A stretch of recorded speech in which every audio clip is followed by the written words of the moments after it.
Yan, nandito po ako sa bahay po ng aking mga kapatid at ngayon po ay babaang luksa po doon sa kapatid ko po na isa. Ngayon po ay dasal po, kaya po kami narito po ng mami.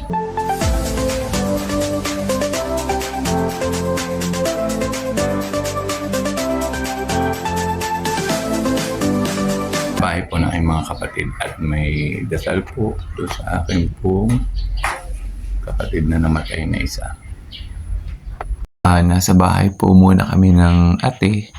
Ang kapatid ko pong babae, sunod po sa aming panganay. Ayan, diyan muna po kami ng mami. So sila po muna ay nagkukwentuhan habang di pa po nagsisimula ang dasal.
Dalawin po namin yung aking pong kapatid na pinagbabang luksa po ngayong araw na ito. Ayan. So narito po kami sa sementeryo.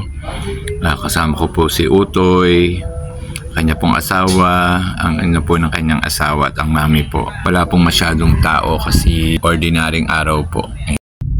Sige, pwede din naman doon tayo tumapagay ang diretsyo. Bakit hindi pa doon?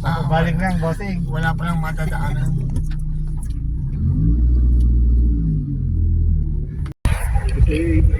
Ayan, dito po kami sa sementeryo. Ayan, dadalaw po kami doon sa aking pong kapatid na ngayon po ay nagbabaang luksa. Ayan, sama ko po ang aking hipag at ang kanyang ina at si Utoy po at ang mami. Ayan. Dito po kami sa cemetery. Dadalaw po muna kami sa kapatid ko pong pinagbabang luksa. Yan nga, hindi ko pa sila dayo. Dito po. Mga sariwa pa lang. Dito po. Si Utoy. Ano po yung pinagbabang luksa naming kapatid. Diba? Ayan, ano po ang kapatid kong namatay na pagkapogi po. Ayan po, kapatid ko At po. yung marilusay din eh. Pogi. Paganda. Ayan. Nasaan na lang? Wala nang post. Ano po ang pinagbabang luksa. Ano ba nang sasabi din? Wala dyan. Ayan. Lagi ko marilusay. Tinignan na din ho ng mami yung kanyang balai po. Biyanan po ng aking kapatid. Ito po ang kanya. Magkatabi po sila. Magkatabi na po ang magkatabi po at ang kanyang biyanan. Siya, babay na Utoy. Baka kami abutan pa ng ulan. Bye-bye. Babay na Utoy. Dito na naman namin yung kapatid nating isa pa. Ang kanyang Dalaw na rin doon sa kanya.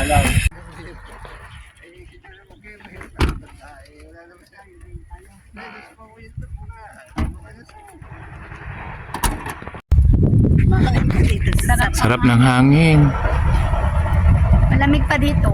Ang buhay nga po pala ng tao ay talagang nasa pagpapasya po ng Panginoon kung talagang kukunin ka na o hindi. Hindi po natin alam. Kaya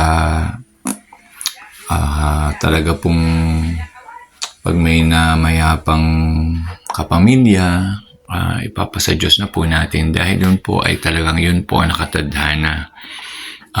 Kailangan po natin tanggapin ng maayos dahil wala naman pong makakapagsabi kung kailan tayo kukunin ni Lord kung hindi siya. Kaya siguro habang nabubuhay po tayo, maging maayos po tayo, hindi lang po sa atin kundi pati po sa ibang tao. Lagi po tayong enjoy na po natin ang ating buhay.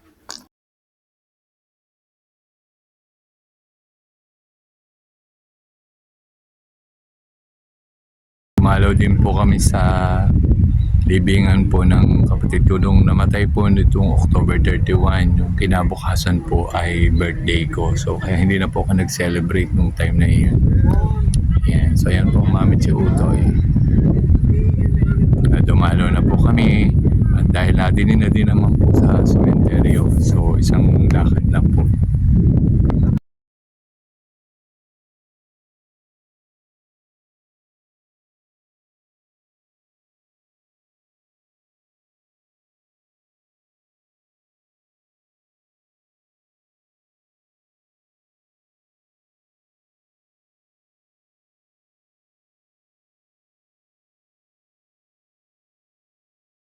Napakatahimik po ng sementeryo. Ibig sabihin po ay talaga pong nakamta na po ng mga nakalibing doon ang katahimikang gusto nilang mangyari. Katahimikang hinahanap nila. So sana po sa lahat po ng mga nakahimlay sa libingan, maging mapayapa po sila saan man po sila naroroon.